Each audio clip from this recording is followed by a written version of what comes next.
If you've been around the internet in the past 6 months, chances are you've heard this line. Curse you, Bayle! Few know that this guttural bellow of pure human emotion comes from the awarded actor Richard Linton, or, as you and I might know him, Igon, the Drake Warrior. But who is Igon? And who is Bayle to wrench such raw hatred from him? We've all seen the Sigma edits using his voice backed by a fiery blur, but that's just the surface.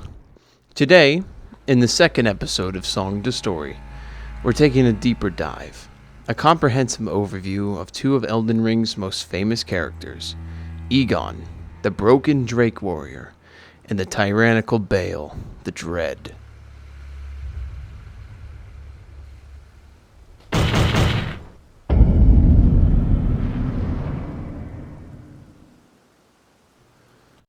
Alright, as is customary now, I'll give a quick overview of the structure of this video, and then we'll get into the real meat and potatoes.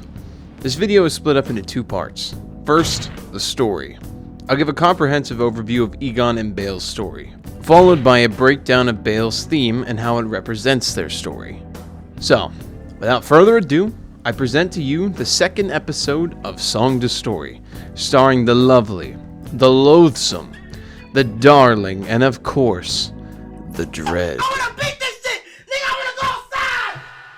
This story begins long before the Erd Tree, long before the Golden Order and the Tarnished. This story begins with the ancient dragons.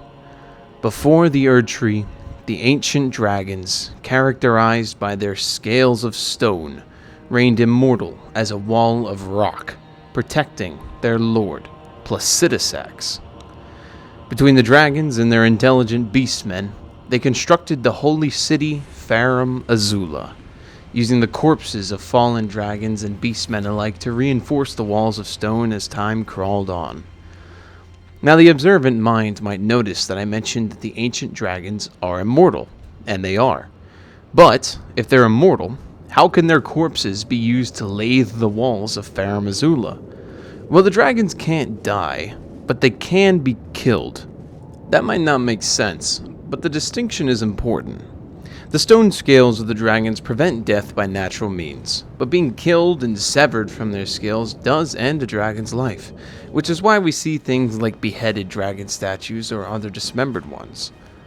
All the dragons who have ever died were killed. With the recipe to an immortal society, the age of the ancient dragons prospered. They existed under a mysterious god, generally unnamed, but some believe to be Meter, the mother of fingers.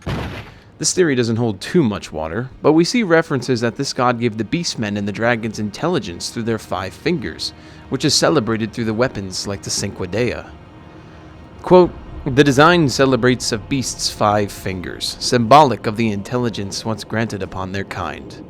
So, who other would grant intelligence in the form of fingers than the Finger Mother? She is ancient enough to fit the bill, but it was never really confirmed. But, then again, most things are in these games, so take it with the complimentary FromSoft grain of salt. Regardless, the dragons and their intelligence gifting god lived under the very first Elden Lord, Placidusax, until, one day, an ancient dragon was born with no stone scales.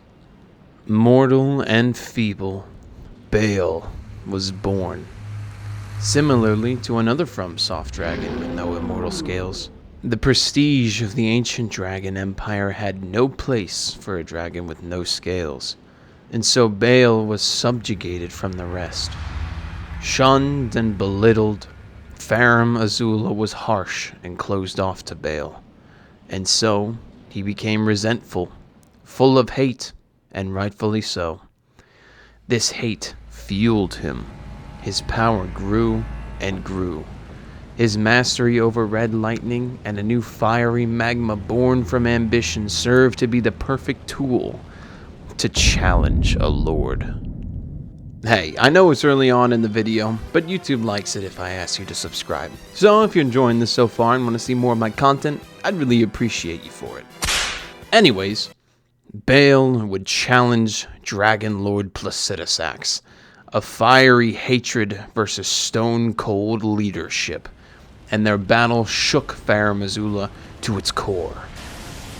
The two dragons tore each other to shreds, Placidusax suffering the loss of two of his heads and a pair of wings, while Bayle lost his left leg, and his wings were shredded and torn asunder.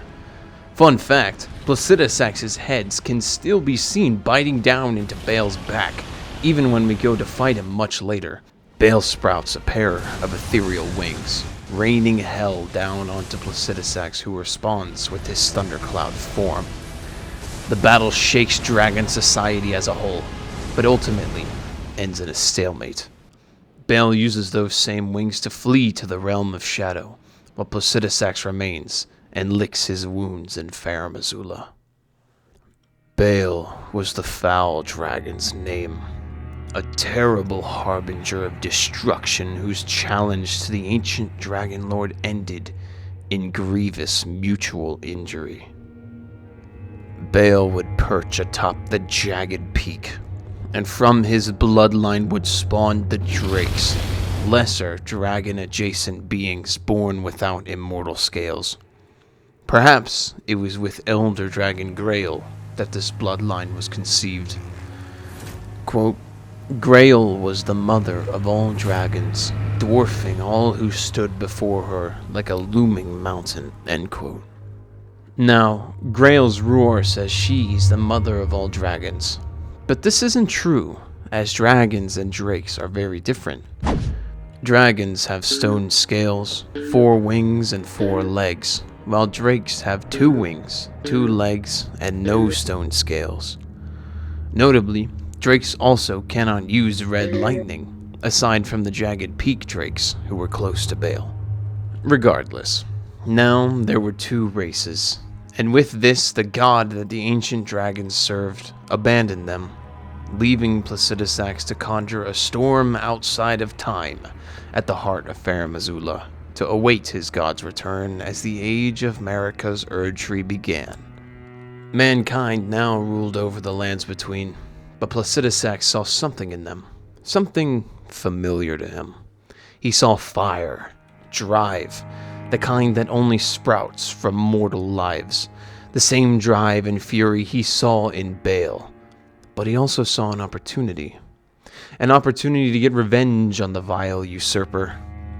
Placidusax knew that mankind would take any offer of power presented to them, so he and a number of other ancient dragons, who would assume a human form, founded the Church of Dragon Communion with mankind.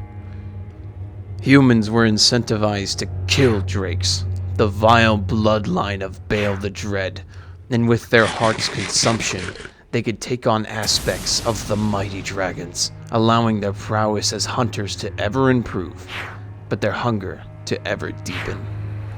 The hunters, named Drake Warriors, were rewarded through the slaughter of the drakes, and thus the slaughter of Bayle's bloodline, perfect for the ancient dragons. A fun theory. There are 2 ancient dragon people in the DLC. The aptly named Ancient Dragon Man, which is the dumbest fucking name in history, and the Dragon Communion Priestess, Florisax. There are only 2 of these dragon humanoid characters in the DLC, and from the Priestess Heart item description we learned that, quote, the Priestess was once an ancient dragon herself, but sacrificed that form for feeble flesh to aid in the destruction of Bayle the Dread. The latter half of this section makes sense. She's aiding in the destruction of Bayle the Dread and training Drake warriors through Dragon Communion. But why use the word sacrifice? Well, there are 2 Dragon Communion churches in the lands between, and both of them have ancient dragon corpses that the Drake warriors use to commune. My theory is that these corpses are Florisax and the ancient dragon man. It would align with the, quote, sacrificing their forms and such. Either way, Dragon Communion and their Drake warriors hunt Bayle down, and one after the other they charge up the jagged peak, and one after the other they fall. Their corpses line the peak, spawning Dragon's Calor Bloom. Quote, a single flower is said to blossom only once, from the hearts of dead warriors who oft partook of the dragon communion, unquote. Many, many Drake warriors have failed to ascend the jagged peak, one of them being the piteous Igon.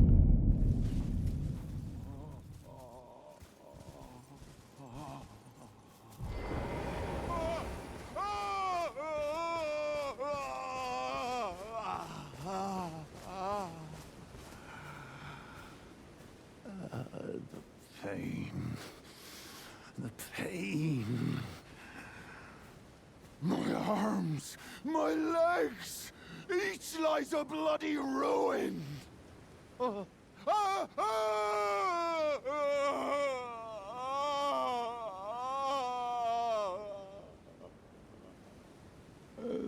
pain. The exquisite pain. Bayle! Vile Bayle! Oh, terror incarnate! There is life in me yet! I will soon feast upon your heart! Mark my words! You too shall know fear!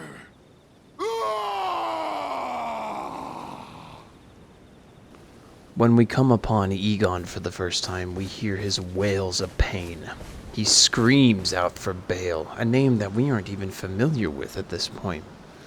He cries out in defiance, then for mercy, almost as if Igon's life rests in the palm of this vile Bayle.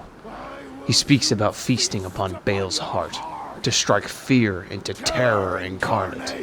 A lore wizard or someone on their own Dragon Communion build would recognize this immediately. But Igon is a Drake warrior, and Bayle his hunt. Basically, this is what just happened to Igon.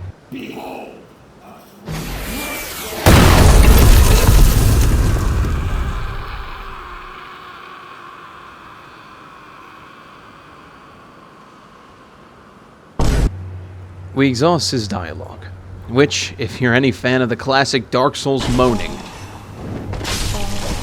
should be a real treat. We pass Igon, leaving him to his fate, and continue towards the jagged peak. Passing through a few grave birds, we are invaded by the Ancient Dragon Man himself, which, if you have a madness build like myself, is an easy-ass fight. He's an NPC, and there he goes. We then travel into the Dragon's Pit, which is a small cave filled with the Azula Beastmen, fitting for a dragon-themed dungeon. Additionally, a lesser magma worm can be fought. This may not seem like anything more than a mini-boss loosely tied to the area, but magma worms hold more significance than that. You see, magma worms were once Drake warriors, ones who flew too close to the sun and underwent an unknown process to rid their human flesh and transcend to dragons true. Yet, as the running theme in the Souls games goes, attempting to ascend never really goes well. And those who attempted the transformation were cursed to be a pale imitation of a true dragon, forced to crawl on their bellies and unable to breathe true fire, resorting to the lesser magma instead. Their wings are faulty copies of their airborne gods, useless and hanging, a grim reminder of their hubris. Regardless, we pass through, and learn how the area got its name, as a massive, yawning pit absorbs our gaze. Naturally, we're a bit averse to throwing ourselves in, due to the nature of skeletons and gravity and such, but the game tells us otherwise. A small message says, "Be brave, show no fear." Well, we muster up our courage, lest the fiery maws of the beastmen catch us, and we jump down, plummeting deep, but not to our death.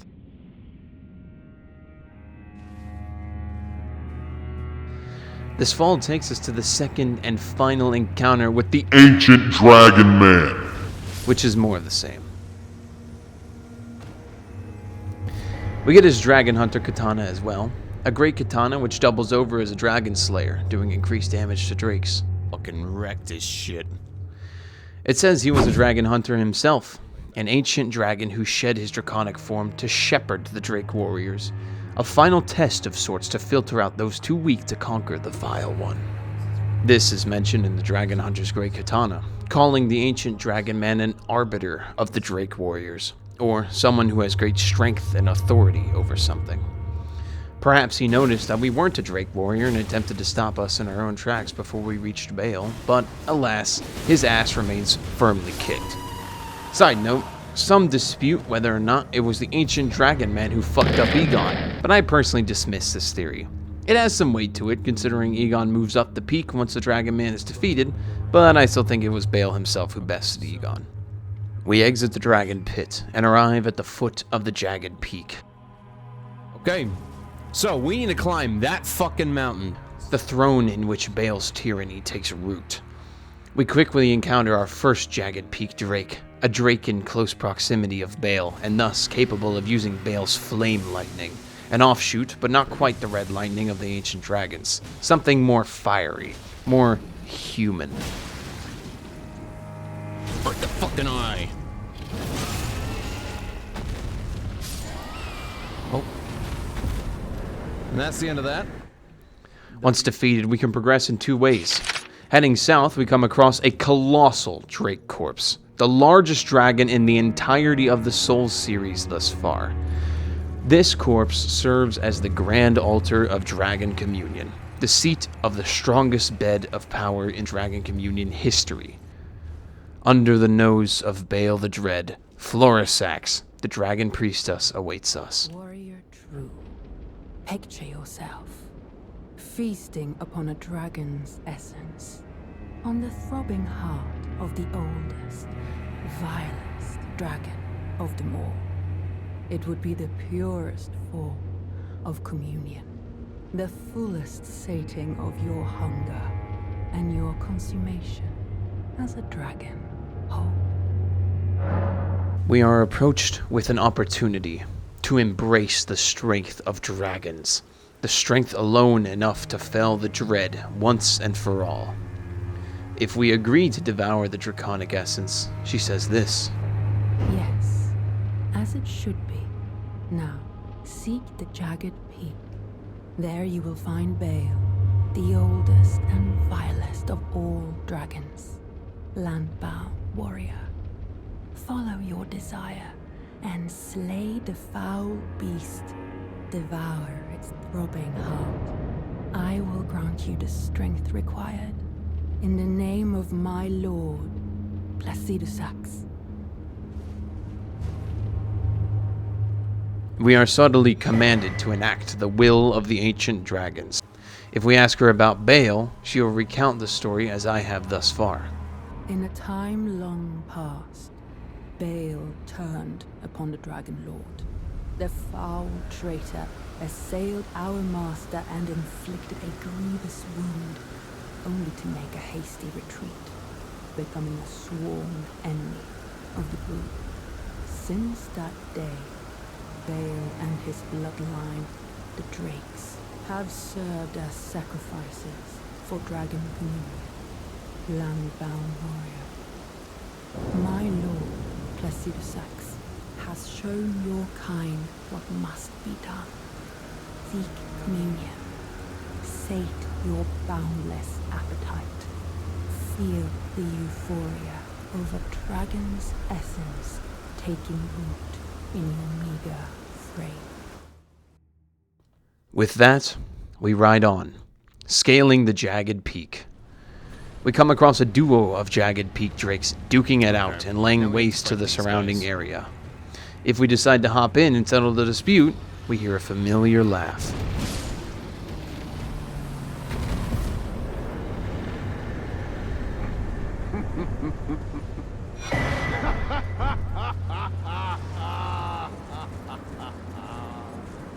What a sight! A warrior true, if ever one there was. A fellow Drake warrior. Igon. Piteous Igon. Do you not remember?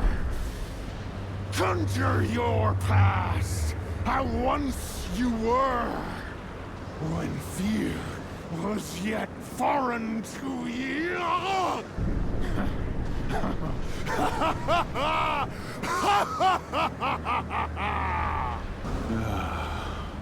Drake Warrior, dear friend, grant me this one wish.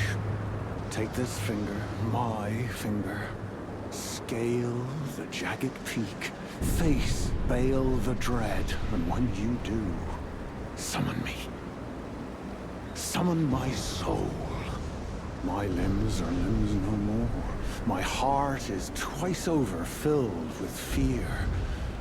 But a Drake warrior I remain, and my soul yet lies on the mountain. He marvels in someone more physically capable than him slaughtering drakes, before hyping himself up to live up to your image. He even calls us dear friend, despite our history being more shallow than the puddle of tears we found him in. Ultimately, he pleads for us to summon him once we challenge Bayle, which we can, and absolutely should do, as Igon dies at this location once we leave. After this encounter, we can ask Florisax about Igon. I remember that name well. The broken Drake warrior, driven by bottomless hunger and fiery ambition. Precisely what the Dragon Lord envisaged for men who partake in dragon communion. The mad hunger and fierceness of spirit that only flows from those young and short of sight. He rather reminds me of Bayle. In fact, such thoughts are unfathomable to ones as old as we.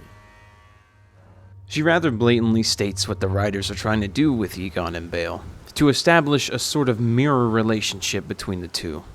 Bayle and Igon both suffer from disfigurement, subjugation, and failure. They are both thrown from the peaks of society, Bayle from the ancient dragon order and Igon from the hunt of a lifetime. Fire burns in their souls despite their bodies failing them, and that fire pushes them forward. They are kindred spirits, despite them both failing to kill each other. So, finally, with Igon's finger in tow, we ascend the upper half of the jagged peak to face Bayle the Dread. On our way up, we clamber over ancient dragon corpses, vault over spirit springs, and encounter a living ancient dragon? This is Senisax, an ancient dragon mutineer. This ancient dragon betrayed Placidusax, taking up arms to defend Bayle on the jagged peak. Oddly enough, the red lightning Senisax uses is of the branching variety, apparently being used by all of the ancient dragons that fled to Bayle's side. If I'm being honest, I can never be asked to fight Senisax. Thankfully, it's an optional fight, so I'm just gonna skip that shit like usual. Running past Senisax, it's important to note the sheer number of smithing stones on the mountain, specifically the ancient dragon smithing stones. There are 4 ancient smithing stones, 2 somber, 2 normal. Why am I bringing this up? Well, if the name wasn't evident enough, ancient dragon smithing stones are the stone scales of ancient dragons. Now, it isn't some serious breakthrough that there are ancient dragons on the jagged peak. I mean, just look at this place. But it's a fun detail to note, but I digress. Through the harsh cliffs and red lightning, we finally reach the peak of Bayle the Dread. We slowly step into a circular den littered with the red dragon color bloom mentioned earlier, and the corpses of Drake warriors. And then, with a horrific roar, the Dread shows himself, slamming into the ground, and the fight begins. Before the music analysis, I want to point out a few things about Bayle's fight. First of all, the sorry state of Bayle. We discussed earlier the fight between Bayle and Placidusax and how it ruined the 2 dragons, but seeing Bayle up close is really striking for a dragon fight in the FromSoft game. Even a dragon like Calamite, who was literally shot out of the sky, shows up to the fight perfectly fine. The FromSoft dragons, despite their fucked up histories, like Seether Midir, minus Midir's wings, show up to battle completely fine. I could be wrong, as I've only played through Dark Souls 1 and half of Dark Souls 2 so far, live on Twitch by the way at ZFeet. But Bayle pushes the boundaries of what a dragon fight even is. He uses his exposed bone as a deadly blade. He uses his tail as a cane to counteract his one-leggedness, and swings around his other brutalized wing like a club. Despite this, he seems to be one of the most mobile dragons in FromSoft history. Chop this up to power creep or something deeper like the humanistic fire in his soul, but Bayle's fight is truly nuts. Another thing, this time about the boss theme, it's actually not Bayle's theme. Well, not his alone. Bayle is only half of Bayle the Dread. In fact, it's a deeply intimate and dramatic retelling of Igon's story as well as Bayle's. But that's enough spoilers for the song. Let's get into the explosive, tender, and demonic consonancy that is the theme for the one and only Bayle the Dread.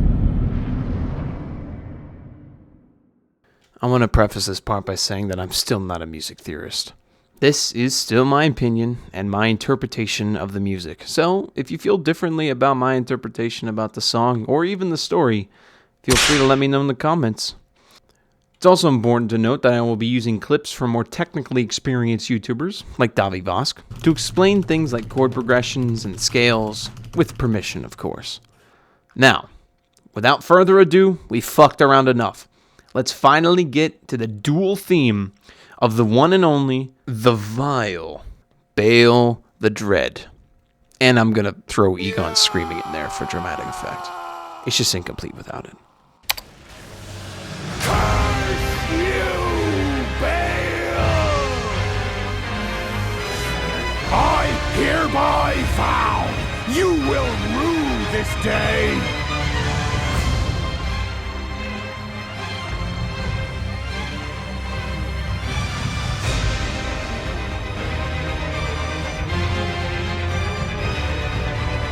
For a theme surrounding the oldest and vilest dragon, the song, as we'll come to find, is relatively upbeat, at least in its first half. This is because this is actually Igon's theme. The frantic strings and daunting bass give me a vibe of perilous adventure, almost like climbing a dangerous mountain.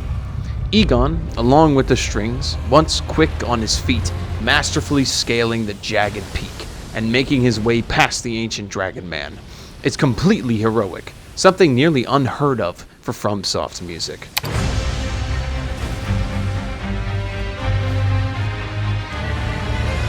Behold, a true great warrior, and I, Igon, your fears made flesh.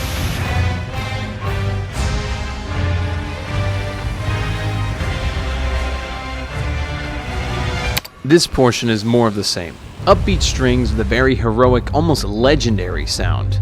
It's important to note the significance of Igon being portrayed by strings as well.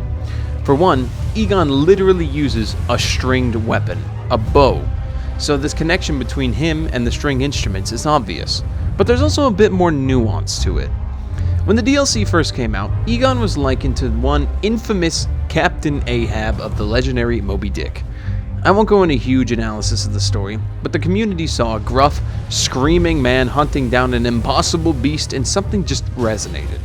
Perhaps, while the musicians were cooking up Bayle's theme, they thought the same, and implemented strings, a very common seafaring, sea shanty-esque aesthetic to his theme.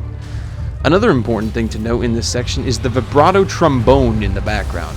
For anyone unaware, vibrato just refers to the shaking, altering sound the instrument makes. I interpret this as Bayle's roar, echoing in the background of Igon's story, hovering over his life, his ultimate goal of this adventure.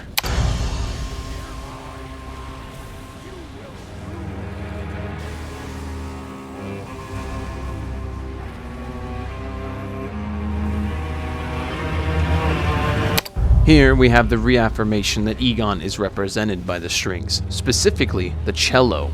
The cello, because oftentimes, as seen in Midra's case, the solo cello is a great representation for a single, tragic figure, as the cello is often cited as the most human-sounding instrument. These quiet, tender moments throughout the track highlight Igon's tragedy. It is quite literally tonally low, like he was when we first met him at the foot of the mountain.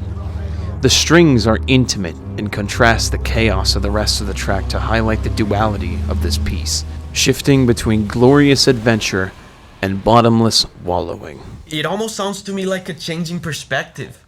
At one point, it seems like it's portraying a battle, right, with all the heroism and the drama, and then it switches to maybe what I'm assuming to be a more introspective perspective. It almost sounds like a memory being brought up in the middle of the battle. Solid of scale you might be, foul dragon, but I will riddle with holes your rotten hide.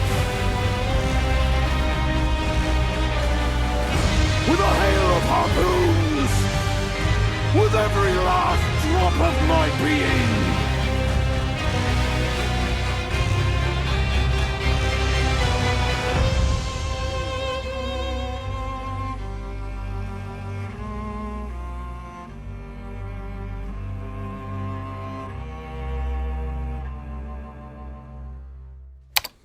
The song explodes into the climax. We hear a more menacing trombones roaring from Bayle.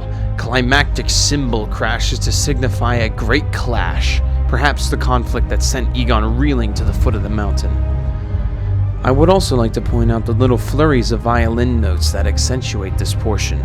To me, it could represent volleys of Igon's harpoons, the arrows he looses from his bow flying across the battlefield. Also, it's important to note that the story this first phase tells is entirely in past tense. It regales us of the tale of Igon's quest up the mountain to slay the hideous beast, punctuated by the real pain that Igon suffered because of it. It's a great piece of storytelling. With Igon's story told through the ambivalence of Phase 1, Phase 2 makes way for something more sinister to flourish. But anyway, let me show you the harmony from the adventurous part. Check this out.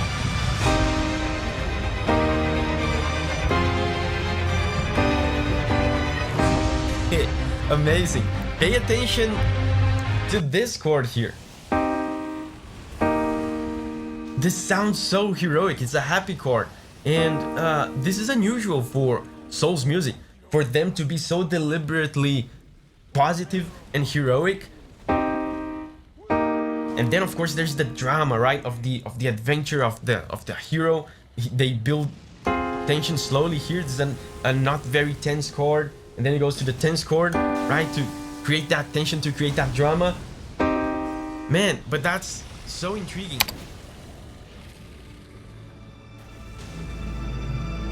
Bayle! Vile Bayle! All terror incarnate!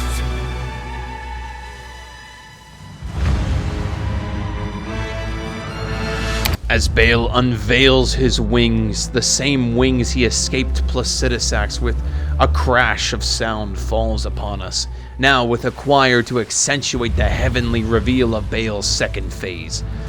The higher-pitched violin along with the heavy bass depict Bayle's monumentality, his all-encompassing dread throughout the remainder of the track.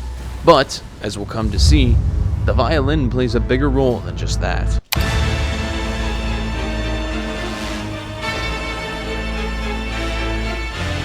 I will soon feast upon your heart!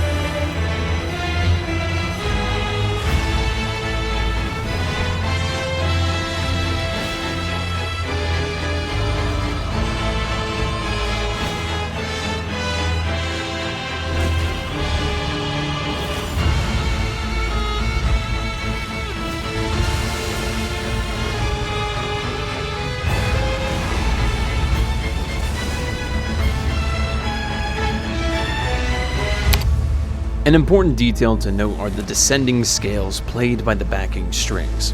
These directly contrast the ascending scales of the strings played in the first phase of the theme, remember Igon's arrows. The melody of this section, again played by the violin, sounds almost regal, imposing, and daunting, fitting for the Drake King atop his throne of corpses. It's important to note that the solo violinist is accentuated with the brass ensemble, which can be interpreted as Bayle backed by his lineage of drakes. The vocal choirs represent the Drake warriors, as they are human voices. Notably, they are almost suffocated by the weight of Bayle and his army of drakes, much like the corpses we see around him, literally stuffed into the ground and drowned out in Bayle's presence. We get a second string solo, but this time it isn't backed by the brass, but confronted by it in the similar roaring trombone style we saw earlier. It's safe to say that the story has yet again shifted focus on Igon, still standing amidst the chaos of the final battle. The solo is still melancholic and tragic, but defiant in nature, perfectly symbolizing Igon. I was expecting, more heroic stuff, but, higher stakes. The character of the song changed. It doesn't feel heroic anymore. There's a sense of despair to it, a sense of evil and hopelessness. I almost want to say defeat, like of doom.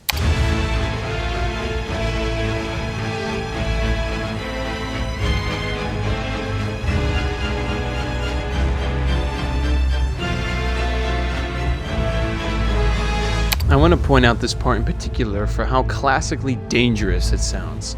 The attack notes of the strings and brass sound almost like we're being hunted down by a shark, as if we, the Drake warriors, are no longer the hunters in Bayle's presence, but the prey. Just as I suspected. Check this out.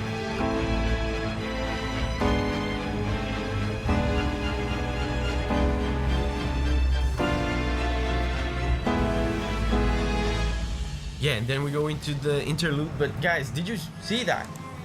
This is nothing like the first part. It's just sad chord, then a bunch of disturbing chords, and then tense chord. Is all tension, horror, sadness. What happened?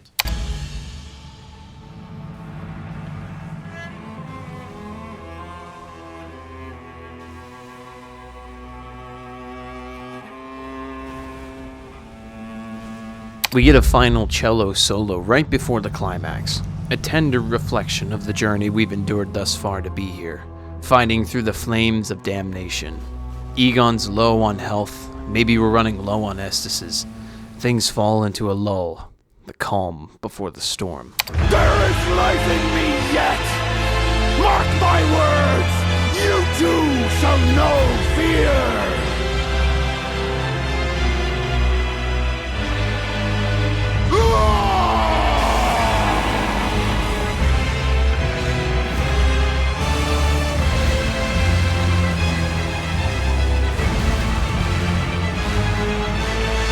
Bayle the Dread, you shall haunt me no longer. With a cataclysmic explosion, both sides enter a frenzy, fighting desperately to fell their mark. The choir screams out almost in a painful manner. The strings are frantic and powerful. The brass and percussion boom wildly, but only for a fleeting moment. In a final crash of defiance, the song goes out with a bang. It's overshadowed, but the cello and violin dance up and down the scales, interpreted as Igon and Bayle clashing with one another in a last-ditch effort. Both parties physically ruined by battles long past, and yet still, they fight. They fight. And they fight until the flames burn no longer, and they fizzle out. In one last masterstroke of storytelling, the cello, Igon, and the violin, Bayle, have a quiet duet together, as they both find themselves falling from this battle. As Bayle raises his arm in one last act of defiance as his rampaging heart is carved from his body, Igon's spirit finally rests, knowing that he will no longer be haunted by Bayle the Dread. You shall haunt me no longer. What the fuck is happening? What is this? I was gonna be so excited, dude. I was like, Igon killed him. That's so cool. And then it's just, what the fuck is this? And their duet comes to an end. Okay, check out what I found in the middle of all the chaos, all the evil, all the disturbing chords.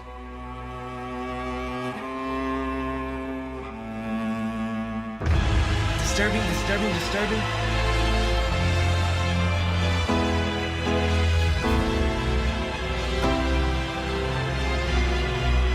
the heroic chord from the first part makes a single brief appearance in this final redemption part. With Igon and Bayle both gone, we are left to reflect. God forbid you do what I did and wait until now to talk to Flora Sachs because she's also fucking dead. It's another classic FromSoft ending. We're left to pick up the pieces of all of the dead people around us and push forwards. It's fitting, though. It's that fiery human drive that we talked about so much in this story. A drive fitting of a true Drake warrior. Alright, that's Bayle done. Jeez, I had a really fun time with this one, and I think that this all came together really well. If you had a good time, hey, I'd be happy to have you come back next month for another episode of Song to Story. And if you want to be there, the best way to keep up with the series is to subscribe. I'm not trying to shill or anything, but hey, don't hate the player, hate the game. Regardless, I hope you enjoyed. Thank you very, very much for watching the video all the way to the end. It means the world to me. And hopefully, I'll see you for the next episode. Until then, here's a video I did going over Midra's Song to Story. Feel free to entertain yourself by watching it on repeat for the next 43 days. Anyways, I've been Z-Feet, bringing you the second episode of Song to Story, and I hope you have a good rest of your day. Peace.